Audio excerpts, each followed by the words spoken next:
Hello and welcome back to our channel. So today in this video we are going to discuss about how Reddit karma works. So without wasting much of our time, let's get straight into the video.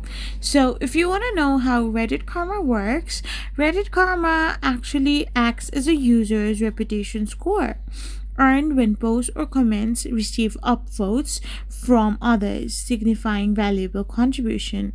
It is not a 1:1 ratio with votes, while it unlocks posting privileges in some Reddits.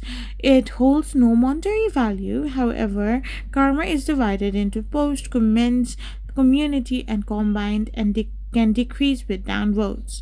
So this is how your Reddit karma works. So high karma indicates you are trusted, active, and contributing member of the community.